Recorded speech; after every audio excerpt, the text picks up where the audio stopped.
لا حول ولا قوة إلا بالله العلي العظيم حسبنا الله ونعم الوكيل نعم المولى ونعم النصير أعوذ بالله من الشيطان اللعين الرجيم بسم الله الرحمن الرحيم حمدا لك يا ذا الجود والإحسان والفضل والطول والامتنان وصلاة وسلاما على من لا ينطق عن الهوى إن هو إلا وحي يوحى حبيب قلوبنا والشفيع ذنوبنا وطبيب نفوسنا مولانا ومولى الثقلين جد الحسن والحسين أبي القاسم المصطفى محمد اللهم صل على محمد وآل محمد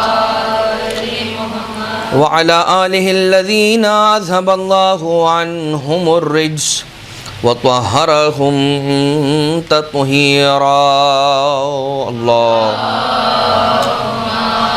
صل على محمد وآل محمد لا سيما على الإمام المنتظر والحجة الثاني عشر واللعنة الدائمة الباقية على أعدائهم ومنكري فضائلهم ومصائبهم وغاصبي حقوقهم من الأزل إلى قيام يوم الدين أما بعد سیرت ائمہ معصومین علیہم الصلاۃ والسلام کے اعتبار سے وہ سلسلہ کہ جس میں درمیان میں ایک وقفہ آ گیا اور گیپ آ گیا ہے، اسی سلسلے کو آگے بڑھاتے ہوئے سرکار امام نہم نویں امام حضرت امام محمد تقی الجواد علیہ الصلاۃ والسلام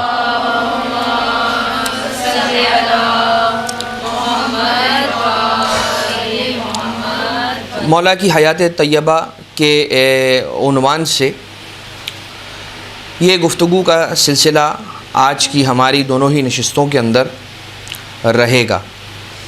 سرکار مولا رضا علیہ السلام کے یہاں پر ایک ہی بیٹا اور ان کی ایک ہی اولاد۔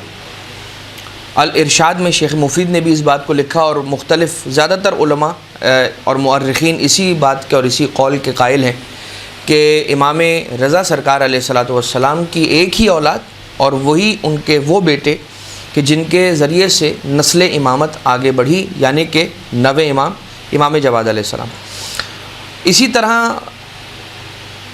ہوتا یہ تھا کہ تقریباً مولا کے عقد مبارک یعنی سرکار مولا رضا علیہ الصلاۃ والسلام کے عقد مبارک کو تقریباً 35 سال کا عرصہ ہوا اور ان کے یہاں پر اولاد نہیں تھی۔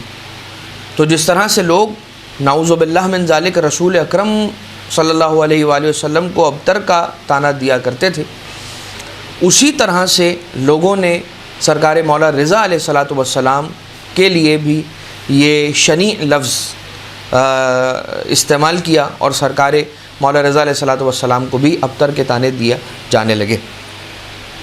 ابتر وہ کہ جو دم بریدہ ہو اسے بھی ابتر کہا جاتا ہے، ڈکشنری میننگز کے اندر لغوی معنی کے اندر ابتر وہ کہ جس کی دم نہ ہو، اور اصطلاحی معنی میں یا کہ جو یہاں پر مراد لی جاتی ہے ابتر سے وہ یہ کہ جس کی نسل آگے نہ بڑھے، کہ جس کی نسل منقطع ہو چکی ہو۔ اب پروردگار عالم نے ہدایت کی جو ذمہ داری لے رکھی ہے اور جو قرآن کریم کے اندر یہ ارشاد رب العزت ہوا ہے کہ بسم اللہ الرحمن الرحیم انا علینا للہدی وان لنا للآخرۃ والاولی، ہدایت کی ذمہ داری ہماری ہے اور قیامت میں پھر سوال کرنے کا حق بھی ہمیں۔ لہٰذا وہ رب ذوالجلال کی جو ہدایت کی ذمہ داری لے رہا ہے، یہ کیسے ممکن ہے کہ اس سلسلہ ہدایت کو آگے نہ بڑھائے؟ لہٰذا وہاں جہاں رسول کو ابتر کہا گیا، اس ابتر کو بھی اس ابتر کی آوازوں کو گم کرنے کا بھی رسول کے لیے انتظام پروردگار عالم نے فرمایا۔ اسی طرح سے مولا رضا علیہ الصلاۃ والسلام کے لیے بھی جو مولا کو ابتر کہا جاتا تھا، اسے بھی بند کرنے کا، اس آواز کو بند کرنے کا انتظام رب ذوالجلال نے سرکار مولا رضا علیہ الصلوۃ والسلام کے لیے فرمایا۔ اللہم صلی علی محمد وآل محمد۔ اس اعتبار سے کہ کائنات میں بہت سارے لوگ ہیں کہ جن کی نسلیں ہیں، فلاں نسل کا انسان آپ کہتے ہیں کہ بھئی فلاں خاندان سے اس کا تعلق ہے، اور وہ نسل ہے کہ جو بڑی نسل مانی جاتی ہے۔ رسول اللہ صلی اللہ علیہ وآلہ وسلم سے بڑی نسل اس کائنات میں اور کسی کے نہیں ہے، کہ جو آج بھی چل رہی ہے اور جو قیامت تک چلتی رہے گی، اور یہ نسل کبھی منقطع نہیں ہوگی۔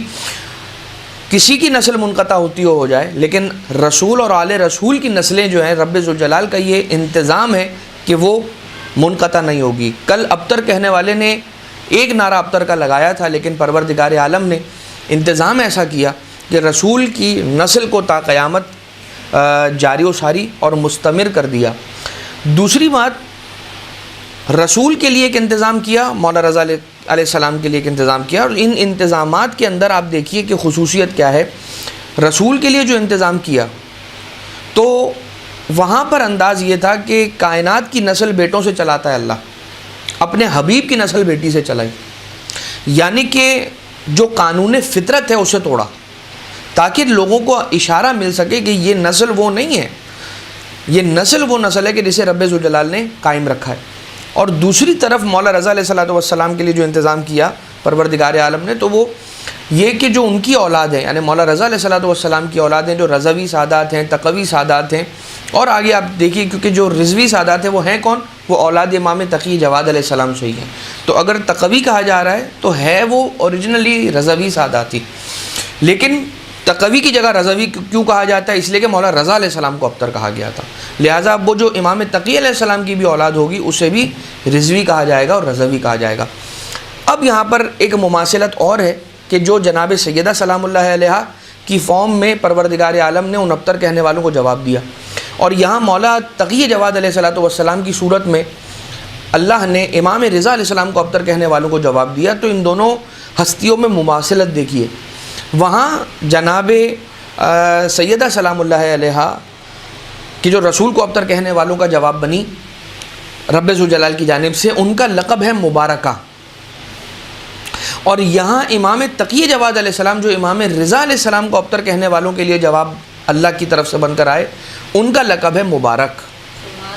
تو امام رضا، امام تقی جواد علیہ السلام کا لقب ہے مبارک، اور جناب سیدہ سلام اللہ علیہ کے القاب میں سے ایک لقب ہے مبارکہ۔ تو یہ ایک مماثلت ہے۔ ویسے تو مماثلتیں بہت ساری ہیں، لیکن ہم اس طرف اگر جائیں گے تو ہمارا عنوان کہیں نہ کہیں رہ جائے گا، لہٰذا یہ ایک ہی اولاد، اور سارے اماموں میں، معصوموں میں نہیں، معصوموں میں سب سے کم سن معصوم کون ہے؟ جناب سیدہ سلام اللہ علیہ، اور اماموں میں سب سے کم سن امام سرکار امام تقی جواد علیہ الصلوۃ والسلام کے جو 25 سال کی عمر مبارک میں اس دنیا سے پردہ فرما گئے اور منصب شہادت پر فائز ہو گئے۔ یعنی اماموں میں سب سے کم سن امام امام تقی جواد علیہ السلام، جن پر آج ہماری گفتگو ہے، اور امام تقی جواد علیہ السلام کے بعد سب سے کم سن امام کون ہے؟ امام حسن عسکری علیہ الصلوۃ والسلام، کہ جو تقریباً 28 سال کی عمر مبارک میں شہید ہوئے۔ اب دلائل امامت میں سے ہم نے کوشش یہ کی ہے کہ سیرت معصومین علیہ الصلوۃ والسلام کے ہمارے جتنے جلسے ہوئے، یعنی جتنی بھی تقریریں یا جتنی بھی دروس ہوئے سیرت معصومین علیہ الصلوۃ والسلام کے اعتبار سے، تو ان میں ہم نے یہ ضرور آپ کی خدمت میں پیش کیا کہ جو دلیل امامت یا دلائل امامت کسی بھی امام علیہ الصلوۃ والسلام کی تھی انہیں پیش کریں۔ تو وہ دلیل امامت امام تقی جواد علیہ الصلوۃ والسلام کی آئی ہے روایتوں میں کہ مولا رضا علیہ الصلوۃ والسلام سے جب کسی ایک صحابی نے پوچھا تھا کہ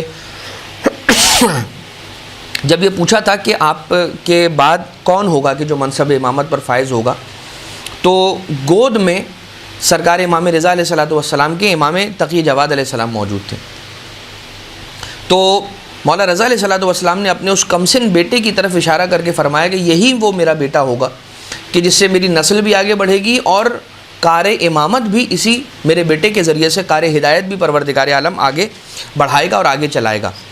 اور اس کے بعد اپنے بیٹے کو بوسہ دیتے جاتے تھے اور یہ کہتے جاتے تھے کہ یہ وہ ہے کہ جس سے زیادہ بابرکت ہم سارے اماموں میں اور کوئی امام نہیں ہے جس کی وجہ سے امام تقی جواد علیہ السلام کا لقب کیا قرار پایا؟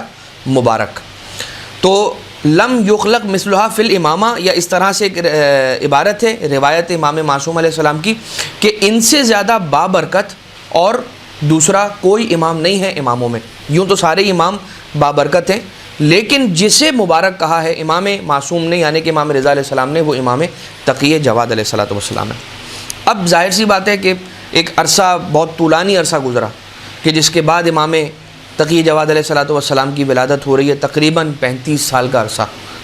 تو جب امام علیہ السلام اس دنیا میں تشریف لے کر آئے تو وہ لوگ، اب یہ روایت دلائل الامامہ نامی کتاب کے اندر موجود ہے. ابو جعفر محمد ابن جعفر طبری جو تاریخ طبری کے مصنف ہیں، انہوں نے لکھا کہ جو کچھ ایمان کے مرض کے اندر مبتلا، شک کی بیماری کے اندر مبتلا مریض تھے، ان لوگوں نے امام تقی جواد علیہ السلام کے اولاد امام رضا علیہ السلام ہونے سے انکار کیا. اور وہ ملعون افراد یہ کہا کرتے تھے کہ امام تقی جواد علیہ السلام خاکم بدہن، میرے منہ میں خاک، نعوذ باللہ من ذالک، العیاذ باللہ، مولا رضا علیہ السلام کے نہیں بلکہ ان کے کسی غلام، اور اس کا نام بھی روایتوں کے اندر، کتابوں کے اندر موجود ہے. کیوں؟ اس لیے کہ مولا کا جو چہرہ انور تھا، اس کا رنگ جو تھا وہ گندمگون تھا، گندمی رنگ تھا مولا کے چہرہ اقدس کا، جس کی وجہ سے لوگ یہ کہا کرتے تھے کہ نعوذ باللہ من ذالک کسی حبشی غلام. اب تو جب مولا کہ یہاں 35 سال تک عقد مبارک کے بعد اولاد نہ ہوئی، تب بھی مولا ہی کو برا بلا کہا گیا، اور جب مولا کی یہاں پر ولادت ہوئی ہے یعنی امام تقی جواد علیہ السلام آگے، تب بھی ماننے کو تیار نہیں. اور یہ زیادہ تر وہی افراد تھے کہ جو بغض اہل بیت کے مارے لوگ تھے، کہ جن کو کوئی نہ کوئی کہیں نہ کہیں سے موقع چاہیے ہوتا تھا. البتہ اب وہ روایت سن لیجئے کہ یہ روایت طبری نے امام حسن عسکری علیہ السلام سے مروی یعنی روایت کی ہے. امام تقی جواد علیہ السلام کی عمر مبارک 2 سال کی تھی، اور اس عمر مبارک کے اندر جیسا کہ ہم نے ابھی خدمت میں عرض کیا کہ چہرہ انور کو دیکھ کر کچھ بے یقین لوگ اور شک کی بیماری مبتلا لوگوں نے اعوذ باللہ یہ کہا کہ وہ نعوذ باللہ امام رضا علیہ السلام کے فرزند نہیں ہیں. جب مولا رضا علیہ السلام خراسان تشریف لے جا چکے تھے، یہ واقعہ اس وقت کا ہے، مولا رضا علیہ السلام اس وقت مدینہ منورہ کے اندر موجود نہیں تھے. مولا تشریف لے جا چکے تھے خراسان. مولا کو 2-3 مرتبہ لے جایا گیا ہے خراسان. طوس مولا کو، مولا رضا علیہ السلام کو گرفتار کر کے لے جایا گیا. انہی سفروں میں سے کوئی ایک سفر تھا مولا رضا علیہ السلام کا جب آقا مدینہ میں نہیں تھے. اب یہ لوگ امام تقی جواد علیہ السلام کو، جن لوگوں نے اعتراض کیا، ان لوگوں نے امام جواد علیہ السلام کو لیا مدینہ سے اور لے کر مکہ آ گئے. مکہ کہاں پر آئے؟ قیافہ شناسوں کے پاس آئے. قیافہ شناس کسے کہتے ہیں؟ قیافہ شناس اسے کہتے ہیں کہ جو انسان کو اس کے خد و خال کو، اس کے چہرے کو، اس کی باڈی لینگویج کو، اس کے جیسچرز کو، اس کے خد و خال کو دیکھ کر، اس کے قیافہ کو دیکھ کر یہ شناخت کرے کہ جو جس کی طرف منسوب کیا جا رہا ہے اس بیٹے کو، اس بچے کو، اس اولاد کو، کیا وہ اسی کی اولاد ہے یا اس کی اولاد نہیں ہے. اب قیافہ شناسوں کے پاس مکہ کے اندر امام جواد علیہ السلام کو لے کر آیا گیا. جب مولا جواد علیہ السلام کو ان نسب کو پہچاننے والے افراد کے سامنے پیش کیا گیا تو ان لوگوں نے غور سے امام جواد علیہ السلام کی طرف نگاہ کی اور دیکھنے لگے، آبزرو کرنے لگے. جب آبزرویشن ختم ہوئی تو کہنے لگے تم لوگوں کو شرم نہیں آتی اس بات کی کہ وہ جو نور کا پیکر ہے، وہ جس کی خلقت پاکیزہ ہے، وہ کہ جو لوگوں کو طیب اور طاہر بنانے کے لیے آیا ہے، تم اسی کی طہارت پر سوال اٹھا کر اسے یہاں پر لے آئے ہو. ہم اس بات کی گواہی دیتے ہیں خدا کی قسم کھاتے ہوئے کہ یہ آل رسول میں سے ہیں اور یہ نورانی ہیں. یعنی وہ یہ بھی کہہ رہے ہیں کہ ان کی تخلیق خاک سے نہیں ہے، نور سے ہوئی ہے. اور کہنے لگے کہ ان کا حسب و نسب پاک ہے، نیک ہے، پاکیزہ ہیں یہ. اور امام علیہ السلام یعنی تقی جواد مولا علیہ السلام کے لیے 2 سال کی عمر مبارک میں وہ لوگ کہنے لگے قیافہ شناس کے خدا کی قسم کہ ان کا وجود اقدس پاکیزہ اور مقدس صلبوں کے اندر اور پاکیزہ ارحام کے علاوہ اور کہیں پرورش نہیں پایا ہے۔ خدا کی قسم یہ اولاد رسول میں سے ہیں اور اولاد امیر المومنین علیہ الصلاۃ والسلام میں سے ہیں۔ پلٹ جاؤ، خدا سے معافی مانگو اور استغفار کرو، اور ایسے پاکیزہ بچے کے حوالے سے شک نہ کرو۔ البتہ اب جب قیافہ شناسوں نے امام علیہ الصلاۃ والسلام کے بارے میں جو گفتگو کرنا تھی وہ کر لی، اب امام تقی جواد علیہ الصلاۃ والسلام 2 سال کی عمر مبارک ہے، مولا نے یہاں پر کلام فرمایا، اور جب مولا نے کلام فرمایا، خطبہ دیا ہے مولا نے وہاں مکہ مکرمہ میں، مسجد الحرام کے آس پاس کہیں غالباً ہوا ہوگا یہ واقعہ، تو وہاں پر مولا نے خطبہ ارشاد فرمایا، اور خطبے کا آغاز ہوتا ہے الحمدللہ الذی خلقنا من نورہ بیدہ۔ حمد ہے اس خدا کی کہ جس نے ہم اہل بیت کو خلق کیا، ہمیں خلق کیا، من نور ہی اپنے نور سے، بیدہ ہی اپنے ہاتھوں سے۔ اب اللہ کے ہاتھ تو ہوتے نہیں ہیں، تو اللہ کے ہاتھوں سے یعنی کہ جس طرح سے بھی ان اہل بیت اطہار علیہ السلام کی خلقت ہوئی ہے وہ براہ راست رب ذوالجلال سے جڑا ہوا ہے، وہی ہے کہ جو ان اہل بیت کو خلق کرنے والا ہے۔ اب یہاں پر ذرا سا رک کر قرآن کریم کے اندر ایک آیت ہے کہ جس کے اندر اللہ انسانوں کے خلق کرنے کے بعد فخر کر رہا ہے کہ انا خلقنا الانسان، ہم ہیں کہ جس نے انسان کو خلق کیا ہے۔ الانسان کہا ہے، انسان نہیں کہا ہے۔ اگر عمومی بات ہوتی کہ عمومی انسانوں کو، سارے انسانوں کو خلق کر کے بنی نوع بشر، بنی نوع انسانیت کو خلق کرنے کے بعد اللہ نے فخر کیا ہے، تو وہاں پر الانسان نہیں ہوتا، انسانن ہوتا، صرف انسان ہوتا الف لام کے بغیر۔ الف لام کے ہونے کا معنی یہ ہے کہ کسی خاص انسان کی بات ہو رہی ہے کہ جسے خلق کرنے کے بعد رب ذوالجلال فخر کر رہا ہے اور مباحت کر رہا ہے اور ناز کر رہا ہے اور کہتا جاتا ہے کہ بھائی میں وہ ہوں کہ جس نے انسان کو، الانسان کو خلق کیا، اور وہ الانسان کون ہے؟ محمد اور آل محمد علیہم آلاف التحیت والثناء۔ اللہم صلی علی محمد و آل محمد۔ مولا ارشاد فرماتے ہیں الحمدللہ الذی خلقنا من نورہ بیدہ، حمد ہے اس خدا کی کہ جس نے ہمیں خلق کیا اپنے نور سے، اپنے ہاتھوں سے، واصطفانا من بریتہ، اور جس نے ہمیں اپنے تمام انسانوں میں سے استفا کیا، چنا اور الگ کیا۔ اب جو لوگ یہ کہتے ہیں کہ رسول ہم جیسے، ائمہ ہم جیسے، کوئی فرق نہیں ہے ان میں اور ہم میں، بالکل ان کی نماز ہماری نماز جیسی اور ان کا روزہ ہمارے روزے جیسا، یہ بات نہیں ہے۔ اگر ان کی نماز ہماری نماز جیسی، ان کا روزہ ہمارے روزے جیسا، تو پھر آپ کل کو یہ بھی کہہ دیں گے کہ ان کا علم ہمارے علم جیسا۔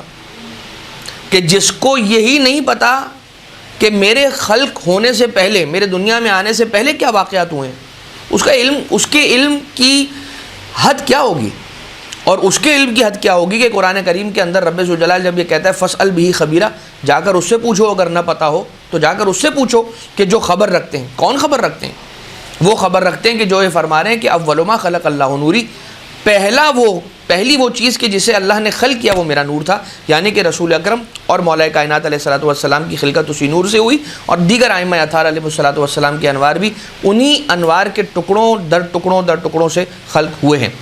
تو واصطفانا من بریتہ، کہ جس نے، اللہ نے مجھ یعنی ہمیں سارے انسانوں میں سے چن کر برگزیدہ قرار دیا، یعنی کہ منصب امامت پر فائز کیا۔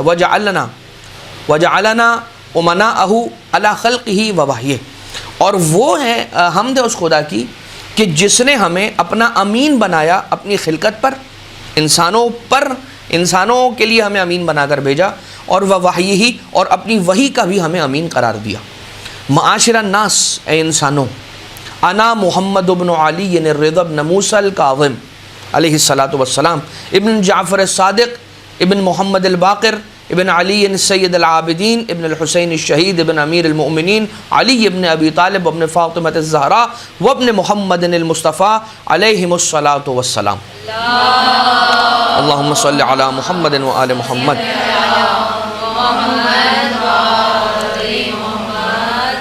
جان لو اے انسانوں، میں محمد امام رضا علیہ السلام کا بیٹا، وہ امام موسیٰ کاظم علیہ السلام کے بیٹے، وہ امام جعفر صادق علیہ السلام کے بیٹے، وہ امام محمد باقر علیہ السلام کے بیٹے، وہ امام زین العابدین علیہ السلام کے بیٹے، وہ امام حسین شہید علیہ السلام کے بیٹے، وہ امیر المومنین علیہ السلام کے بیٹے، وہ جناب، اور میں جناب سیدہ سلام اللہ علیہ کا بھی بیٹا، اور رسول اکرم صلی اللہ علیہ وآلہ وسلم کا بھی بیٹا ہوں.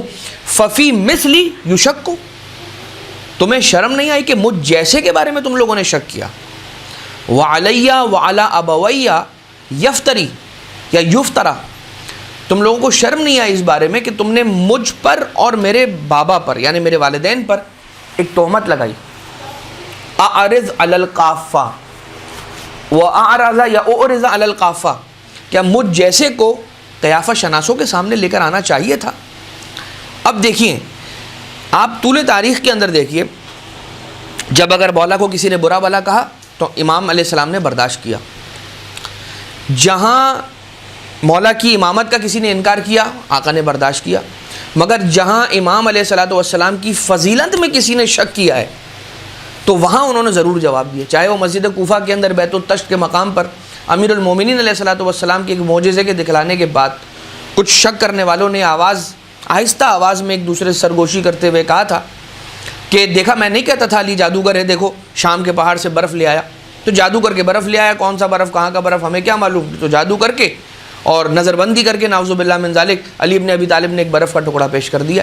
مولا کائنات علیہ السلام نے وہیں پر ٹوک کر روک کے کہا تھا کہ یاد رکھو ابو طالب کے بیٹے کے بازوؤں کی طاقت میں شک نہ کرنا، ابو طالب کے بیٹے کے اختیارات میں شک نہ کرنا، اس کی ولایت میں شک نہ کرنا، اس لیے کہ وہ علی کے جو شام کے پہاڑ سے اٹھا کر برف سرزمین عراق پر رکھ سکتا ہے، اگر وہ چاہے تو اس پورے کے پورے پہاڑ کو اٹھا کے شام سے سرزمین عراق پر لا کے منتقل کر دے.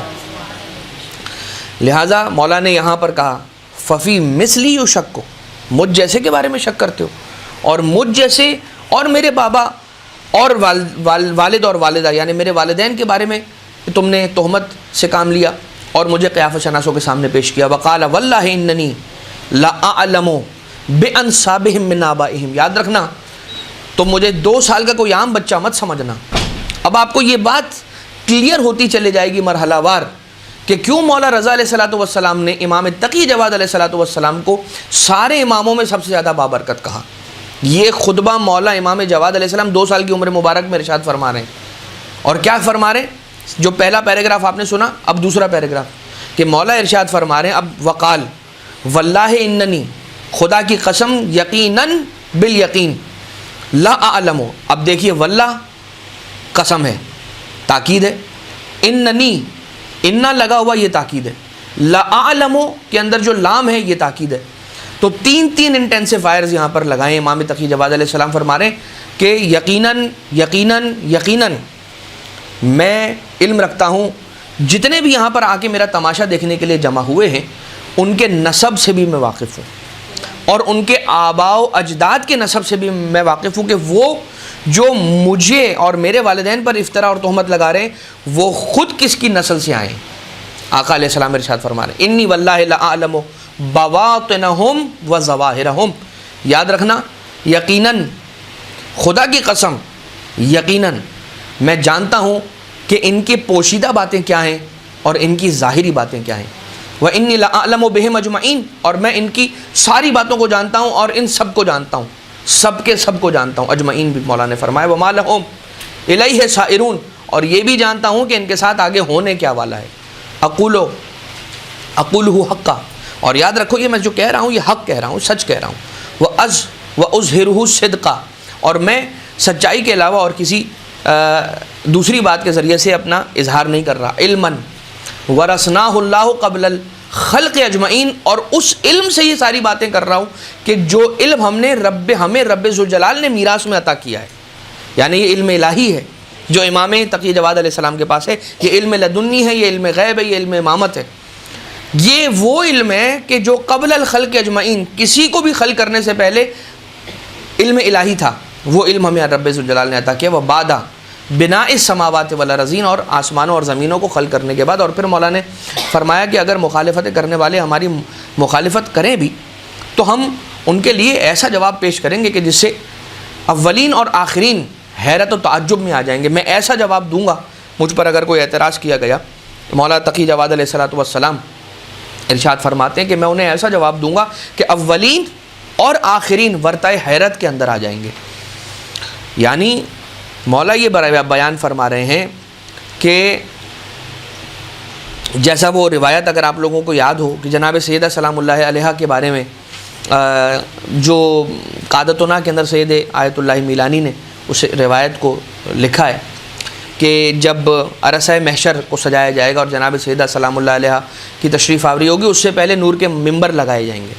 تو جو انبیاء کے لیے نور کا ممبر لگایا جائے گا، اس میں جو سب سے بڑا ممبر ہوگا اس پہ رسول تشریف لائیں گے، اور جب رسول تشریف لا کے خطبہ دیں گے، وہ خطبہ اتنا نایاب خطبہ ہوگا کہ اس سے پہلے کسی نے اہل محشر میں وہ خطبہ نہیں سنا ہوگا.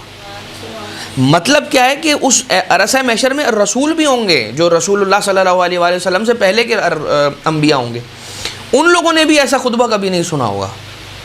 لہٰذا مولا تقی جواد علیہ السلام فرما رہے ہیں میں اسی گھرانے میں آنے والا اور میں اسی نبی کا وارث ہوں اور جانشین ہوں کہ جو کل ایسا خطبہ ارشاد فرمائیں گے. آج تم نے سوال کیا تو ایسا جواب دوں گا کہ جو جواب کسی نے پہلے سنا نہیں ہوگا. پھر مولا نے علیہ الصلاۃ والسلام اپنے لبوں پر دست مبارک کو رکھا اور فرمایا یا محمد اسمت، یا محمد اسمت، کہ اے محمد خاموش ہو جاؤ، کما سمت آباؤک، جیسے آپ کے آبا و اجداد خاموش رہے ویسے ہی آپ بھی خاموش ہو جائیں. یعنی کہ اب مزید کوئی بات نہ کیجیے گا، اس لیے کہ اس کے بعد آنے والی باتیں وہ سارے اسرار الہیہ ہیں کہ جن کا ہر انسان تک پہنچنا ٹھیک نہیں ہے.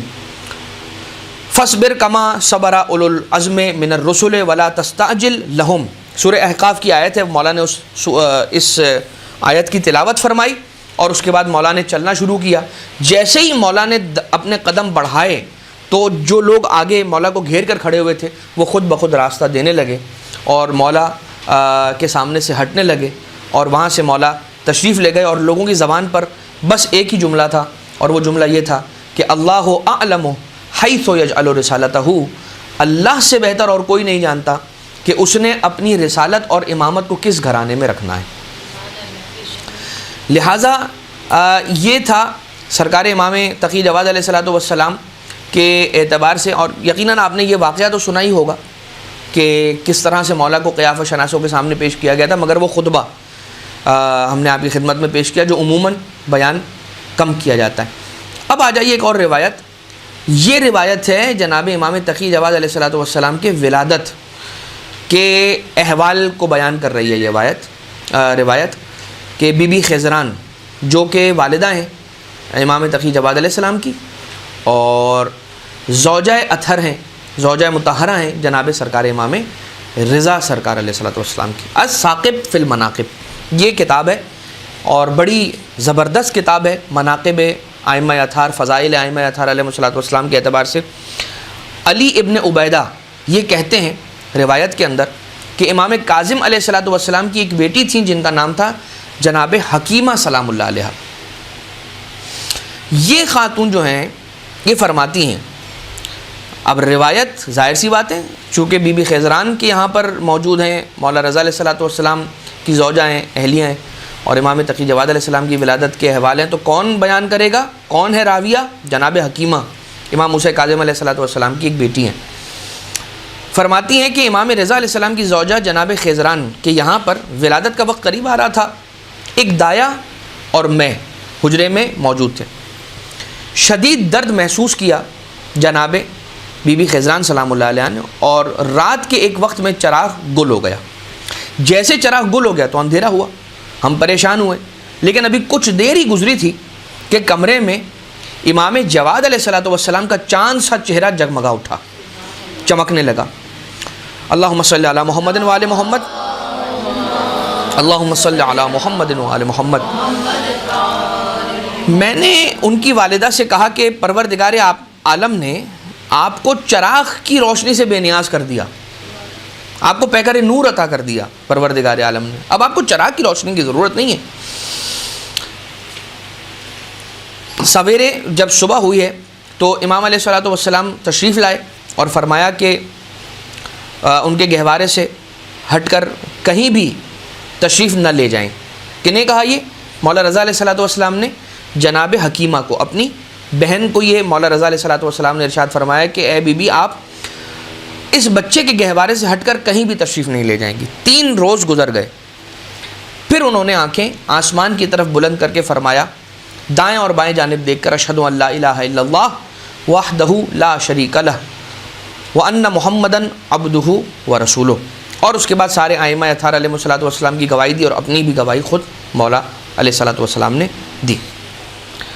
جناب حکیمہ فرماتی ہیں کہ میں اس واقعے سے بڑی حیران ہوئی اور میرے بدن میں لرزہ طاری ہو گیا۔ میں امام رضا علیہ السلام کے پاس آئی اور انہیں بتایا کہ بچے نے ایسا ایسا کیا ہے۔ وہ بچہ کہ جو نومولود بچہ ہے وہ کیسے گفتگو کرے گا، وہ بات کیسے کرے گا، وہ تو بس ابھی صرف رو ہی سکتا ہے، لیکن یہ عام بچہ نہیں ہے، یہ بچہ عام بچہ نہیں ہے، گہوارے میں ہو، مسلح پر ہو، میدان جنگ میں ہو یا کسی بھی مقام پر ہو، یہ بچہ عام بچہ نہیں ہے۔ اور یہ فرماتی کہ میں حیران ہوئی، امام رضا علیہ السلام کے پاس آئی اور سارا احوال بیان کیا تو انہوں نے فرمایا کہ اے حکیمہ، ابھی آپ نے اس بچے سے کافی حیران کن واقعات کو دیکھنا ہے، یعنی کہ یہ معجزات رکھنے والا بچہ ہے، یہ صاحب المعجزات میرا فرزند ہے۔ اس کے علاوہ بہار الانوار کی جلد نمبر 50 نمبر کی جلد ہے اور اس کا صفحہ نمبر ہے 15۔ یہ روایت عیون المعجزات کے اندر بھی موجود ہے، راوی کا نام ہے کلیم ابن عمران۔ یہ کہتا ہے کہ میں نے مولا رضا علیہ السلام کی خدمت میں عرض کیا کہ مولا آپ دعا فرمائیں کہ خدا آپ کو ایک بیٹا عطا کرے۔ لوگ ابتر کہنے لگے اور نعوذ باللہ من ذالک کے سارے معاملات ہیں۔ تو حضرت علیہ السلام نے یعنی کہ مولا رضا علیہ السلام نے آقا نے ارشاد فرمایا کہ مجھے صرف ایک بیٹا عطا ہوگا اور وہی میرا وارث ہوگا۔ جب امام جواد علیہ السلام متولد ہوئے تو اس وقت سرکار امام رضا علیہ السلام نے اپنے دوستوں سے یہ کہا، قد ولد لی شبیہ موسیٰ بن عمران فالق البحار و شبیہ عیسیٰ بن مریم قدست ام ولدتہ قد خلت طاہرہ مطہرہ۔ میرے یہاں بیٹا پیدا ہوا ہے، یعنی مولا رضا علیہ السلام جب سرکار امام تقی جواد علیہ السلام کی ولادت سے مشرف ہو گئے، یعنی رب ذوالجلال نے امام تقی علیہ السلام مولا رضا علیہ السلام کو عطا فرما دیا، تو اب آقا رضا علیہ السلام نے یہ جملے ارشاد فرمائے کہ میرے یہاں پر بیٹا پیدا ہوا ہے جو موسیٰ بن عمران علیہ السلام کی مانند سمندر کو تقسیم کرنے والا ہے، اس میں جگہ بنانے والا ہے، اور عیسیٰ بن مریم علیہ السلام کی طرح ان کی والدہ پاکیزہ ہیں۔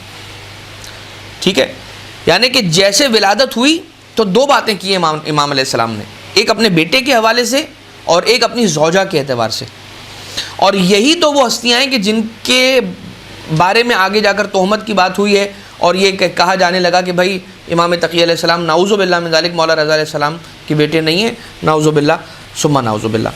تو امام علیہ السلام ان کی ولادت کے وقت یہ فرما رہے ہیں کہ میرا بیٹا حضرت موسیٰ ابن عمران کی شبیہ ہیں کہ جو دریا کو شگافتہ کرنے والے ہیں، اور جو میرا بیٹا ہے وہ ہے کون ہے، جو عیسیٰ ابن مریم سلام اللہ علیہ کی بھی شبیہ ہے۔ کیونکہ جیسے حضرت عیسیٰ ابن مریم سلام اللہ علیہ کی والدہ جس طرح سے پاکیزہ اور مطہرہ تھیں، اسی طرح سے میرے اس بیٹے کی والدہ بھی پاکیزہ ہے اور مطہرہ ہے۔ اب یہاں پر رک کر ایک جملہ اور سن لیجیے، صرف ایک جملہ، شاید میں نہیں معلوم آپ لوگوں کے درمیان بیان کر چکا ہوں یا نہیں، مدرسے میں ضرور یہ ہم نے کسی ایک درس میں گفتگو کی تھی، اور وہ یہ تھا کہ جناب جتنے بھی ائمہ معصومین علیہ السلام ہیں، منصب امامت اللہ کی طرف سے عطا ہوتا ہے، اسی طرح سے کسی امام علیہ السلام کی والدہ بننے کا جو منصب ہے یہ بھی رب ذوالجلال کی طرف سے عطا ہوتا ہے۔ یہی وجہ ہے کہ آپ دیکھیے جناب نرجس خاتون سلام اللہ علیہ کہاں سے تشریف لائی ہیں، جناب خضران بی بی سلام اللہ علیہ کہاں سے تشریف لے کر آئی ہیں، جناب سمانہ مغربیہ کہاں سے تشریف لے کر آئی ہیں۔ لہٰذا یہ جو بیویاں ہیں کہ جن کا تعلق عرب سے نہیں ہے، کوئی روم سے آ رہی ہیں، کوئی فارس سے آ رہی ہیں، کوئی حبش کی طرف سے آ رہی ہیں، کوئی مراکش یعنی مغرب کی طرف سے آ رہی ہیں، موروکو وغیرہ کی طرف سے آ رہی ہیں، یہ وہ بیویاں ہیں کہ جو ہیں نہیں وہاں پر مدینہ مکہ میں آس پاس، انہیں ایک خاص انتظام کر کے مدینہ مکہ پہنچایا جا رہا ہے۔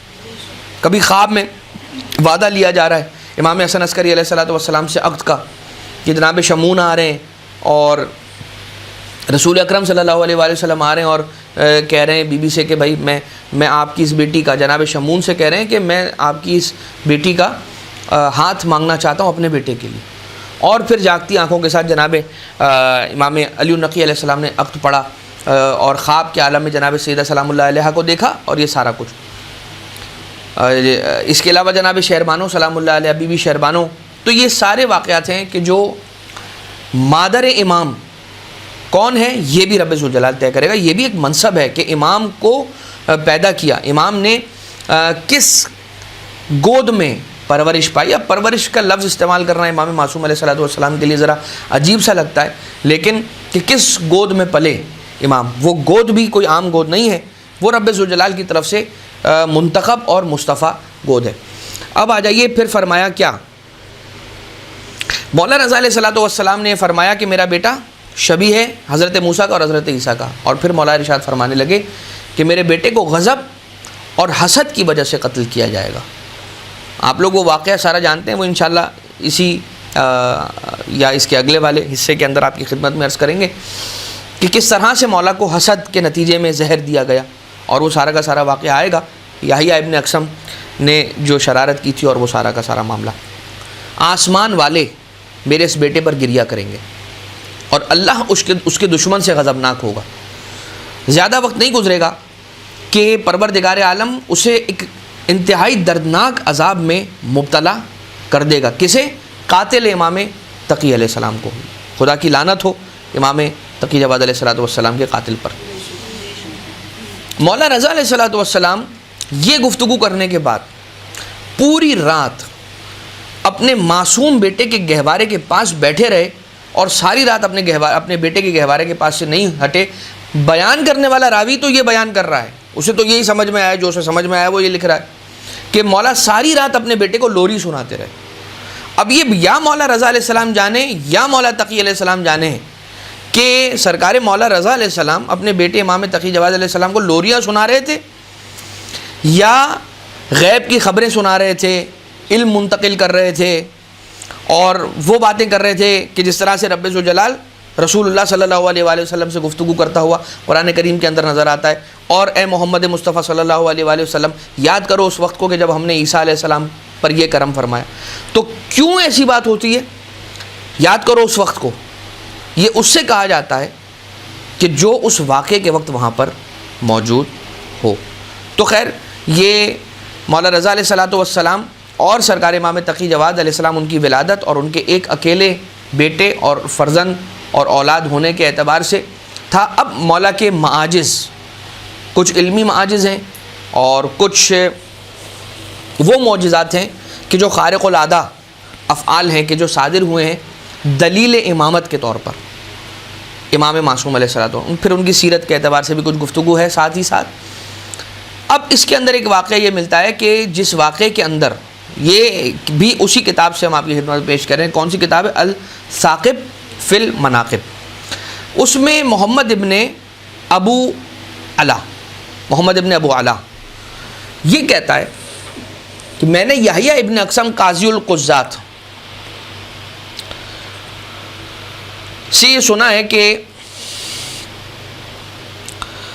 میں نے ان سے بہت سارے موضوعات پر کلام کیا ہے اور مناظرات کیے, تحفے اور ہدایہ ان کو بھیجیں, اور میں ان سے علوم آل محمد کے بارے میں پوچھتا رہتا ہوں. یہ کون کہہ رہا ہے؟ یحییٰ ابن اقسم کہہ رہا ہے. انتہائی بڑا دشمن تھا یہ امام تقی جواد علیہ السلام کا. بہت سی مرتبہ یہ کہا جاتا ہے کہ مامون بہت ظالم تھا, بہت جابر تھا, لیکن علم دوست تھا, لہٰذا اس نے اپنے دربار میں ان وزراء کو رکھا تھا کہ جو علماء تھے. یہ ظلم ہے, یہ کہنا ظلم ہے. بھائی جو امام معصوم پر ظلم کر رہا ہے کہ امام معصوم علیہ السلام کو زہر دے کر شہید کروا رہا ہے, وہ کتنا بڑا ظالم ہوگا یہ سوچیے آپ. پھر اس کی مغفرت ممکن ہی نہیں ہے. اس کے لیے اس کی وکالت کے اندر کوئی بات کہنا اور ممبر سے کہنا, یہ بڑی ستم ظریفی کی بات ہے, چونکہ سمجھتے نہیں ہیں. اور کیا کہا جائے, علماء کرام کی یہ روش نہیں ہے. اور روایات معصومین علیہ السلام سے بھی یہ سمجھ میں آتا ہے کہ یہ اپنے دربار میں علماء کو بٹھانے کا اس کا مقصد یہ تھا کہ یہ جب چاہے رقم دے کر یا اس کی قیمت دیکھ کر وہ فتویٰ ان سے خرید لے. جو کام وہ کرنا چاہ رہا ہے, جو کوئی بھی کام وہ کرنا چاہ رہا ہے, صحیح غلط اس سے ہٹ کر جو کام کرنا چاہ رہا ہے, اس کی انڈورسمنٹ وہ اپنے ان درباری اور بازاری علماء سے لے لے کہ جو قیمت دے کر یا قیمت لے کر فتویٰ بیچا کرتے ہیں اور فتویٰ دیا کرتے ہیں. امام علیہ السلام کے لیے یہ یحییٰ ابن اقسم کہہ رہا ہے کہ بھائی میں نے ان سے بہت گفتگو کی. کبھی پروردگار عالم ظالم اور دشمن کی زبان سے بھی, عدو کی زبان سے بھی حق کی فضیلت کو جاری کرتا ہے. الحق ما شہدت بہ الاعداء, کہ حق وہ ہے کہ جس کی گواہی خود دشمن دے. تو دشمن ہے یہ کہہ رہا ہے کیا کہ میں نے بہت سے موقعوں پر ان سے استفادہ کیا ہے اور میں ان کے علم کا معترف ہوں. جب یہ آ کر پوچھتا ہے کہ مجھے کچھ علوم آل محمد علیہ السلام کے اعتبار سے بتائیے, تو امام علیہ السلام یہ شرط لگاتے ہیں, امام فرماتے ہیں اس شرط پر بتاؤں گا کہ جب تک میں زندہ رہوں چھپانا, اور میری موت کے بعد جیسے دل چاہے ویسے کر لینا, کوئی مسئلہ نہیں, پھر کسی کو بتانا ہو تو بتا دینا. ایک دن میں مسجد نبوی میں داخل ہوا تاکہ رسول صلی اللہ علیہ وآلہ وسلم کی قبر کا طواف کروں. میں نے دیکھا کہ امام تقی جواد علیہ السلام بھی طواف قبر رسول میں مشغول ہیں. ابھی خانہ کعبہ کی طواف کی بات نہیں ہو رہی, اب یہ طواف قبر رسول کی بات ہو رہی ہے. آج تو پارٹیشن لگا دیے گئے, چاہے وہ قبر رسول ہو یا قبور ائمہ اطہار علیہ السلام ہو, ورنہ ویسے ہی 7 چکر قبر امام معصوم علیہ السلام کے گرد بھی لگانا یہ مستحب ہے اور بہت زیادہ ثواب کا موجب ہے. اور اس کے بارے میں علماء کرام نے اپنی کتابوں کے اندر بحث کی ہے, گفتگو کر رکھی ہے. البتہ میں نے دیکھا, یہ کہہ رہا ہے راوی کہہ رہا ہے کہ میں نے دیکھا کہ امام قبر نبی کے گرد طواف کے اندر مشغول ہیں. میں بھی مشغول ہو گیا اور میں نے اپنے سوالات ان کے سامنے رکھے اور امام نے میرے سارے سوالوں کے جوابات عطا فرما دیے. پھر میں نے کہا کہ خدا کی قسم میں ایک مسئلہ پوچھنا چاہتا ہوں, لیکن آپ سے شرم آ رہی ہے کہ وہ آپ سے پوچھوں یا نہیں پوچھوں. امام علیہ السلام ارشاد فرماتے ہیں انی اخبرک بہا, جو تو پوچھنا چاہتا ہے وہ بھی میں تجھے بتاؤں گا. قبل ان تخبرنی تسألنی عنہا, کہ قبل اس کے کہ وہ سوال کہ جو تو سوچ کر آیا ہے کہ وہ مجھ سے پوچھنے والا ہے, وہ سوال تو مجھے بتائے, میں ہی تجھے سوال بھی بتاؤں گا اور میں ہی محمد تقی جواد اس کا جواب بھی تجھے بتاؤں گا. ترید ان تسألنی, تو ارادہ رکھتا ہے کہ تو مجھ سے سوال کرے گا. عن الامام, کیا سوال کرے گا؟ امام معصوم کے بارے میں سوال کرے گا. اس نے جواب دیا خدا کی قسم میرا سوال بھی یہی تھا کہ امام ہوتا کون ہے, کیا ہے امام کے اوصاف, کیا امام کے بارے میں سوال. تو آپ یعنی حضرت علیہ الصلاۃ والسلام کون؟ سرکار امام تقی جواد علیہ السلام نے ارشاد فرمایا کہ امام میں ہوں. اس نے پوچھا علامت کیا ہوتی ہے؟ تو اس وقت امام علیہ الصلاۃ والسلام کا عصا بول اٹھا. اب دیکھیے یہیں پر معجزہ دکھلا دیا آقا نے. اپنی امامت کی گواہی جب اس نے پوچھا کہ امام کون ہے, تو امام علیہ الصلاۃ والسلام نے فرمایا میں ہوں. لیکن جب امام سے سن لیا یحییٰ ابن اقسم دشمن ہے اور امام علیہ السلام کی امامت کا معترف نہیں ہے, اس کی دلیل کیا ہے؟ اسی واقعے کے اندر دلیل ہے کہ جب امام علیہ السلام نے فرما دیا کہ میں امام ہوں, تو اسے امام کے دست مبارک کا بوسہ لینا چاہیے, پیشانی کا بوسہ لینا چاہیے, قدموں کا بوسہ لینا چاہیے. وہ یہ نہیں کر رہا, وہ یہ کہہ رہا ہے کہ اچھا تو پھر علامت کیا ہے. اب جب علامت کی بات آئی ہے تو پھر امام علیہ السلام نے کچھ نہیں کہا, امام کا عصا بول اٹھا اور امام علیہ الصلوۃ والسلام کے عصا سے آواز آنے لگی ان مولایا امام ھذا الزمان وہو حجت اللہ. یاد رکھو میرا مولا اس زمانے کا امام ہے اور وہی اللہ کی حجت ہے. لہٰذا یہ ایک معجزہ. یوں تو معجزے کی کیا کہا جا سکتا ہے, معجزے کی سائنس کہیں گے, کیا کہیں گے؟ معجزے کی سائنس یہ کہ نمبر 1 عاجز کر دینے والا کوئی بھی عمل, کہ عاجز ہو کوئی عام انسان, کوئی عام بشر وہ کام کرنے کا. اور دوسرا یہ کہ اس زمانے کے اعتبار سے وہ کام کرنا انسان کے لیے عاجزانہ ہو, کہ انسان وہ اس زمانے میں, آج کل تو کوئی بھی ایک چھوٹا سا اسپیکر لگا دے اپنے عصا کے اندر اور کہا کہ دیکھو ابھی میرا عصا اس بات کی گواہی دے گا, بٹن دبائے اور عصا گواہی دے دے. آج کل یہ نہیں ہو سکتا, یہ اس زمانے کی بات تھی. لہٰذا معجزہ بھی زمانے کو دیکھ کر ہوتا ہے. اسی وجہ سے جب حضرت عیسیٰ علیہ الصلوۃ والسلام کے زمانے میں مردوں یعنی طبابت کا اور میڈیکل کا دور تھا وہ عروج پر, تو اس زمانے میں سرکار پروردگار عالم نے حضرت عیسیٰ علیہ الصلوۃ والسلام کو مردوں کو زندہ کرنے کا معجزہ دیا تھا اور ید بیضا عطا کیا تھا کہ اگر کوئی کوڑی اور برس و جذام کا مریض آ رہا ہے تو اس کو اپنے دست مبارک کے پھیرنے کے ذریعے سے شفا دیں. رسول اکرم صلی اللہ علیہ وسلم کے دور کے اندر یہ تھا کہ لوگ بہت زیادہ فصاحت و بلاغت کا اظہار کرتے تھے اور اس کے اندر بہت آگے تھے, تو رسول اللہ کے لیے صلی اللہ علیہ وسلم معجزہ یہ تھا کہ قرآن کریم رب ذوالجلال نے عطا کیا معجزے کے طور پر جو نازل ہوا۔ اب یہ ایک واقعہ اور ہے اور بڑا ہی زبردست یہ واقعہ ہے، اس کو بیان کرتے ہیں اور اس کے بعد پھر ہمارا ایک جو حصہ ہے وہ ہم اس کو اختتام کی طرف پہنچ جائیں گے۔ الاختصاص کے اندر یہ واقعہ موجود ہے اور کشف الغمہ کے اندر ہے، بحار الانوار کے اندر ہے۔ بحار الانوار کی جو جلد نمبر 50 ہے نا، یہ وہی جلد ہے کہ جس کے اندر امام تقی جواد علیہ السلام کے احوال موجود ہیں۔ اسی لیے آپ یہ دیکھیں گے کہ بار بار ہم جلد نمبر 50 بحار کی کہہ رہے ہیں، کیوں؟ کیونکہ اس جلد کے اندر امام تقی جواد علیہ السلام کے احوال موجود ہیں۔ الاختصاص کے اندر بھی موجود ہے علی ابن خالد۔ اب علی ابن خالد کون ہے؟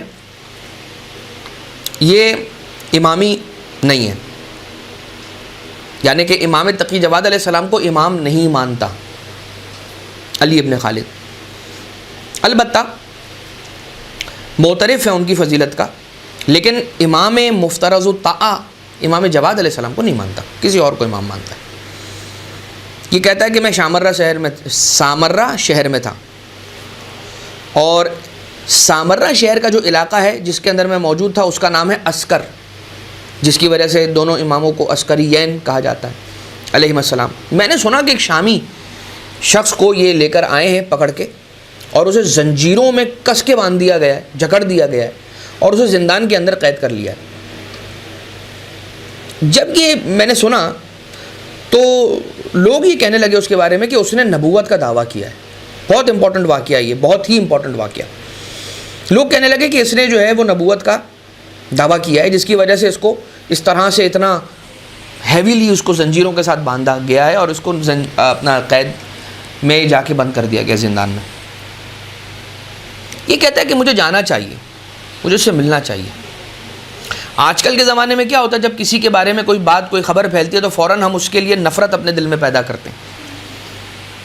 یہ وہ زمانہ نہیں تھا، یہ وہ زمانہ تھا کہ جس زمانے کے اندر یہ خود کہہ رہا ہے علی ابن خالد کہ جس کے بارے میں بات ہوئی ہے نا، میں ضرور اس سے جا کے تو ضرور بات کروں گا، اس سے تو ضرور جا کے پوچھوں گا کہ بھائی تو نے نبوت کا دعویٰ کیا کیوں؟ دماغ ٹھیک تھا تیرا؟ کیا وجہ تھی نبوت کا دعویٰ کرنے کی؟ میں نے سوچا کہ میں جاتا ہوں اور اس سے نبوت کا دعویٰ کرنے کی وجہ پوچھوں گا۔ زندان میں اترا، جہاں پہ اس کا قید خانہ تھا، جو کمرہ تھا جس کے اندر اس کو رکھا تھا۔ میں سوچا جانا چاہیے، دیکھنا چاہیے ماجرا کیا ہے۔ زندان میں اترا، اجازت مل گئی مجھے، اور میں نے اس سے اچھی طرح دیکھا، اور اسے آبزرو کرنے کے بعد مجھے اس بات کا احساس ہوا کہ بھائی بڑا معقول سا شخص نظر آ رہا ہے، ٹھیک ٹھاک ہے، یہ بے وقوفی اس طرح کی نہیں کر سکتا۔ میرے دل نے کہا اسے دیکھ کر۔ میں نے جا کر اس سے پھر پوچھا اگلے مرحلے پر کہ یہ جو تیرے ساتھ ہوا ہے کیا ہوا ہے، ذرا مجھے تھوڑی تفصیل بتائے گا۔ کہنے لگا کہ میں شام میں رہنے والا تھا، اور میں شام کا رہنے والا ہوں، مجھے شام ہی سے گرفتار کیا گیا۔ مقام راس الحسین علیہ السلام جو شام کے اندر موجود ہے، جہاں پہ سر اقدس سرکار ابا عبداللہ علیہ السلام کو رکھا گیا تھا، میں اس حجرے میں بیٹھ کر عبادتوں کے اندر مشغول رہتا تھا۔ ایک دن محراب کی طرف رک کر کے بیٹھا تھا، ذکر کر رہا تھا اور ذکر میں مشغول تھا کہ اچانک میں نے اپنے سامنے ایک عظیم شخصیت کو، ایک عظیم ہستی کو پایا، اور جب میں نے ان کی جانب دیکھا تو انہوں نے مجھ سے خطاب کرتے ہوئے فرمایا کھڑا ہو جا۔ میں کھڑا ہو گیا، اور جیسے میں کھڑا ہوا تو مجھ سے فرمانے لگے کہ میرے ساتھ چل۔ میں ان کے ساتھ چلنے لگا، اور جب میں ان کے ساتھ چلنے لگا، ابھی ہم کچھ قدم ہی چلے تھے کہ میں نے خود کو کوفہ شہر میں پایا، مسجد کوفہ کے اندر پایا۔ اب وہ جو شخصیت تھی بزرگ، انہوں نے مجھ سے پوچھنے شروع کیا کہ بھائی آپ یہ بتاؤ کہ اس جگہ کو پہچانتے ہو؟ کہنے لگے کیا یہ مسجد کوفہ ہے؟ انہوں نے فرمایا یہ بالکل یہ مسجد کوفہ ہے۔ اور دیکھتے ہی دیکھتے وہ نماز پڑھنے لگ گئے، میں بھی ان کے ساتھ نماز میں مشغول ہو گیا۔ جب نماز ختم ہوئی تو میں نے ان کو دیکھا کہ وہ چلنے لگے۔ جب وہ چلنے لگے اور میری طرف میری جانب دیکھا، میں سمجھ گیا وہ چاہتے ہیں کہ میں بھی ان کے ساتھ ساتھ چلوں۔ میں چل پڑا۔ ابھی ہم کچھ قدم چلے تھے کہ میں نے خود کو مدینہ میں پایا، شہر مدینہ میں روضہ رسول کے قریب پایا۔ ایک مرتبہ وہاں پر یہ ہستی، عظیم ہستی، شخصیت نماز پڑھنے لگی، میں بھی وہاں پر ان کے ساتھ نماز پڑھنے لگا۔ جب نماز ختم ہو گئی، انہوں نے میری طرف دیکھا، اشارہ کیا، چلنے لگے، میں ان کے ساتھ چلنے لگا۔ کچھ قدم چلے تھے کہ میں نے خود کو مکہ مکرمہ میں پایا، مسجد الحرام میں پایا، خانہ کعبہ کے قریب پایا، اور وہاں پر بھی وہ ہستی نماز پڑھنے لگی۔ ان کو دیکھ کر میں بھی نماز پڑھنے لگا۔ اور جب نماز مکمل ہو گئی تو بلند ہوئے، مجھ سے کہنے لگے اپنا ہاتھ میرے ہاتھوں میں رکھو۔ میں نے ان کے ہاتھ میں اپنا ہاتھ دیا، اور اس کے بعد ہم چند قدم چلے تھے کہ میں دوبارہ شام میں اسی جگہ پہنچا کہ جہاں میں موضع یا مقام راسل حسین علیہ السلام پر بیٹھ کر عبادتوں کے اندر اور ذکر میں مشغول رہتا تھا۔ یہ سارا منظر اور یہ سارے واقعے سے گزرنے کے بعد میں بہت ہی خوف زدہ ہو گیا، میں بالکل ڈر گیا۔ بس وہ وقت گزرتا گیا گزرتا گیا گزرتا گیا، یہاں تک کہ ایک پورا سال گزرا۔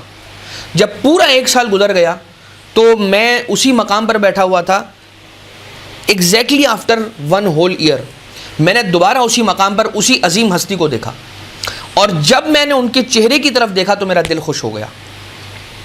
یعنی کہ یہ پتہ چل رہی ہے بات کہ جو کوئی بھی آ رہا ہے، یہ عظیم ہستی جو کوئی بھی ہے، اب اس کے دل میں ان کی محبت پیدا ہو گئی۔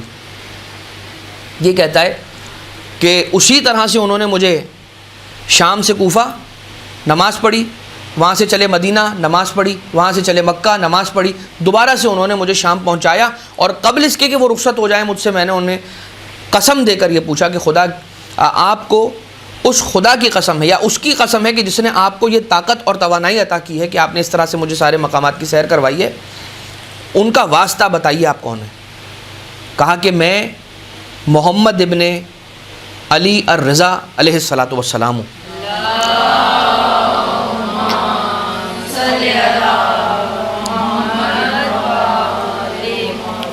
انا محمد ابن علی ابن موسیٰ، میں محمد تقی علیہ السلام ہوں۔ یہ خبر مشہور ہو گئی کہ مجھے اس طرح سے سیر کروائی گئی تھی۔ اب یہاں پر جو ہے نا یہ بات سمجھ لیجئے کہ اس نے یہ خبر خود لیک کی، چاہے کسی بھی شوق میں کہ میں کسی کو بتا دوں اور میری بزرگی کا وہ ہو جائے، یہ خبر آگے نکلتی ہی نہیں اگر وہ خود نہ چاہتا۔ کوئی راز اس وقت تک فاش نہیں ہوتا کہ جب تک ہم خود اسے راز رکھیں۔ ہم خود ہی راز نہیں رکھتے، ہم ہر ایک سے یہ کہہ کے بتاتے ہیں، اس کو شوق ہے نا ہمیں نیوز بریک کرنے کا جو کلچر ہے وہ تو ہمارے اس معاشرے کے اندر پیدا کر ہی دیا گیا۔ میں نیوز بریک کروں گا، کوئی بات پتہ چلی حتیٰ کہ نعوذ باللہ کسی کے مرنے کی خبر ہو، سب سے پہلے میں اپنے پیج پہ چلاؤں گا۔ اللہ معاف کرے، پروردگار ہماری اس سنگ دلی کو ختم کرے اور اس دوڑ سے ہمیں نکالے۔ یہ خبر مشہور ہو گئی، اور جب خبر مشہور ہوئی تو معتصم کے وزیر نے، محمد ابن عبد الملک نے، اس کے کانوں تک یہ بات پہنچی، اس نے فوراً اسے گرفتار کروایا۔ کیوں؟ اس لیے کہ یہ وہ لوگ ہیں کہ جو امام علیہ السلام کی فضیلتوں کا اقرار کرنے والے نہیں ہیں، سننا بھی پسند نہیں ہے ان لوگوں کو امام معصوم علیہ السلام کی فضیلت۔ تو ظاہر سی بات ہے اگر اس شخص کو یہ آزاد رکھتے تو لوگوں کے درمیان تو امام تقی جواد علیہ السلام کی ایک فضیلت لوگوں تک پہنچ جاتی کہ بھائی امام علیہ السلام نے اپنے ایک چاہنے والے کو اتنے مقامات کی سیر کروائی ہے۔ تو خیر اسے گرفتار کیا، اور نعوذ باللہ اس پر ایک جھوٹا الزام لگایا کہ اس نے نبوت کا دعویٰ کیا، حالانکہ کوئی نبوت کا دعویٰ نہیں کیا بھائی۔ سپاہیوں کی مدد سے اس کو زنجیروں کے اندر جکڑا اور اس کو عراق لے آئے اور یہاں پر زندان کے اندر ڈال دیا کہ اس شہر کے اندر بھی نہیں رہنے دیا۔ اب انہوں نے مجھ پر یہ جھوٹا الزام لگایا کہ میں نے فلاں فلاں دعویٰ کیا ہے، حالانکہ میں نے کوئی ایسا دعویٰ نہیں کیا ہے۔ اب یہ کہتا ہے علی ابن خالد کہ کیا تم چاہتے ہو کہ یہ واقعہ میں محمد ابن عبد الملک جو وزیر ہے اس تک پہنچا دوں، یہ جو سارا واقعہ ہوا ہے اس کو بتا دوں کہ بھائی اس کے اندر تم بے گناہ ہو، تمہارا کوئی قصور نہیں ہے اس کے اندر؟ اس نے کہا ہاں پہنچا دیں۔ وہ خط لکھا، علی ابن خالد کہتے ہیں میں نے وہ خط لکھا کہ بھائی اس کی آزادی کے لیے سفارشی خط لکھا علی ابن خالد نے، کہتا ہے میں نے وہ خط لکھا، خط لکھ کر محمد ابن عبد الملک جو کہ معتصم کا وزیر تھا اس کو بھجوایا۔ اس وزیر نے خط پڑھا اور خط کے پیچھے یہ لکھا جواب، اور ارسال کر دیا علی ابن خالد کے پاس۔ علی ابن خالد نے جب اس خط کے پیچھے لکھا ہوا جواب پڑھا، وہ کیا جواب تھا سوچیے آپ ذرا، بغض اہل بیت اطہار کا عالم دیکھیے۔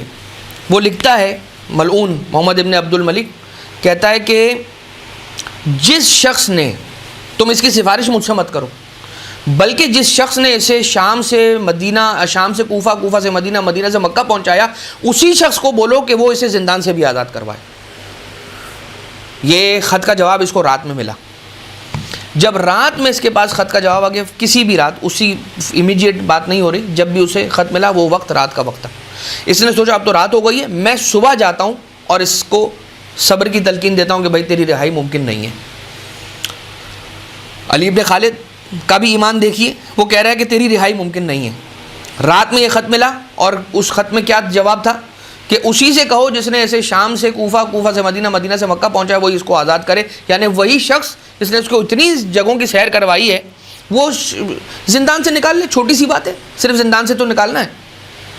یہ ہے انداز ان لوگوں کا کہ جو فضائل اہل بیت اطہار میں شک کرتے ہیں، یہ ان لوگوں کا انداز ہے، یہ ان کا ٹون ہے، ٹھیک ہے۔ میں نے علی ابن خالد بھی بری نیت کے ساتھ نہیں، لیکن اس کے دل میں بھی اتنا یقین نہیں تھا، اسی لیے اس نے کہا کہ میں کل جا کے اس کو صبر کی تلقین دوں گا۔ جب یہ اگلے دن پہنچا تو اس نے ماجرا کیا دیکھا، سپاہی ادھر ادھر بھاگ رہے ہیں، پریشان ہیں سارے، کیا ہو گیا، تم سارے خوف زدہ کیوں، تمہاری ہوائیاں کیوں اڑی ہوئی ہیں؟ کہا وہ جو شام سے لایا ہوا نہیں تھا گرفتار کر کے، کہ جس کو زندان میں ہم نے رکھا تھا، کل رات وہ غائب ہو گیا ہے، کل ہی رات غائب ہو گیا، وہ کہاں گیا، زمین کھا گئی، آسمان نگل گیا، اس کو کچھ نہیں پتا۔ ہم جب پہرا دے رہے تھے، لیٹ سے فار ایگزامپل جب ہم رائٹ جا رہے تھے تو وہ بیٹھا ہوا تھا، جب ہم پلٹ کر واپس آ رہے تھے پہرا دیتے ہم نے دیکھا وہ غائب ہے، کوئی وہاں پر نہیں آیا، بس وہ غائب ہو گیا۔ اس نے وہاں پر خط لکھ کر رات میں بھیجا کہ اسی سے کہو، اس نے ابھی خط پڑھا ہے صرف، اور وہاں پر سرکار امام تقی جواد علیہ السلام نے اپنا کام کر دیا کہ جو چاہنے والے پر الزام لگایا گیا کہ تم اسی کو کہو، ابھی اس چاہنے والے کو پتہ بھی نہیں چلا، اس نے توسل تو بعد میں کرنا تھا۔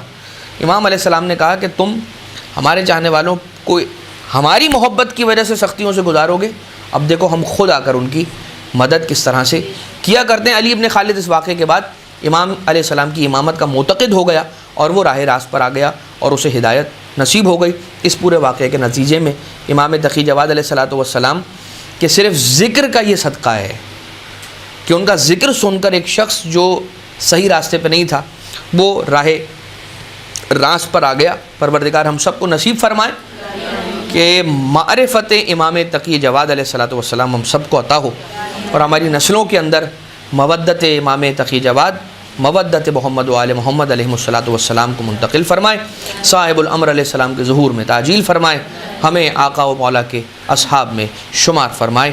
ربنا تقبل منا انکا انت السمیع العلیم بجاہ محمد و آلہ الطیبین الطاہرین۔